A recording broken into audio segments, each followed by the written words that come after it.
প্রকৃতিতে এক আশ্চর্য জিনিস দেখা গেল আজ। আমরা সবাই জানি সাপের খাদ্য ইঁদুর, ব্যাঙ, কিন্তু কিছু ক্ষেত্রে দেখা গেছে ব্যাঙ সাপকে খায়। আজ এই বিরল মুহূর্ত সরাসরি দেখা গেল হাওড়া জেলার বাগনানের হাল্ল্যান্ড গ্রাম পঞ্চায়েতের ছয়ানি গুজরট গ্রামে। পরিবেশ কর্মী পলাশ প্রধান রোজকার দিনের মতন তার কাজ করছিলেন। হঠাৎ তিনি লক্ষ্য করেন বাড়ির পাশে একটি ডোবার ধারে গাছপালার নিচে কিছু নড়াচড়া করছে। তিনি তৎক্ষণাৎ গিয়ে দেখেন একটি পূর্ণবয়স্ক সোনা ব্যাঙ বা ইন্ডিয়ান বুল ফ্রগ একটি হেলে বা বাফ স্ট্রাইপড কিলব্যাক সাপকে গিলে খাচ্ছে।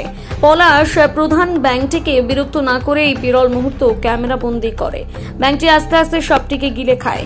পরবর্তীতে তিনি পুরো ঘটনাটি বন্যপ্রাণ সংরক্ষণকারী চিত্রক প্রামাণিককে জানান। চিত্রক বলেন, পরিবেশে ব্যাঙের গুরুত্ব অপরিসীম। ব্যাঙ বহু পোকামাকড় খেয়ে, মশা খেয়ে বিভিন্ন পতঙ্গবাহিত রোগের প্রকোপ কমায়, কিন্তু আমরা ব্যাঙকে তেমন গুরুত্ব দিই না।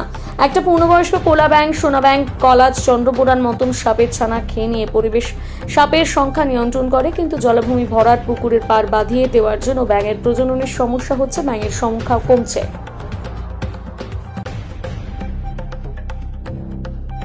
আজকে আমি বিরল ঘটনার সাক্ষী রইলাম।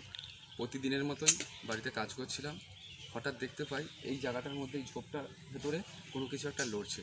সামনে গিয়ে দেখি যে একটি পূর্ণবয়স্ক কোলা ব্যাঙ বা সোনা ব্যাঙ নামে যেটাকে আমরা চিনি, দেখলাম যে একটি হেলে সাপ বা যেটাকে আমরা চিতি সাপ নামে চিনি, ব্যাঙটি সাপটাকে গিলে খাচ্ছে। আস্তে আস্তে সাপটাকে গিলে খাচ্ছে। ব্যাঙটাকে কোনোরকম আমি বিরক্ত না করে সামনে গিয়ে ওটাকে আমি ক্যামেরাবন্দি করি।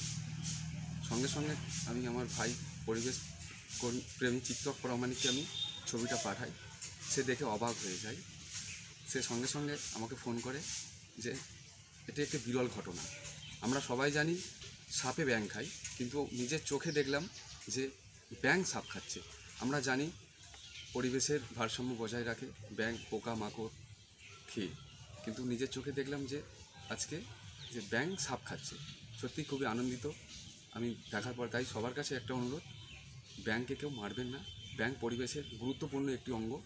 ব্যাঙ ছোট ছোট সাপ খেয়ে পরিবেশের ভারসাম্য বজায় রাখে।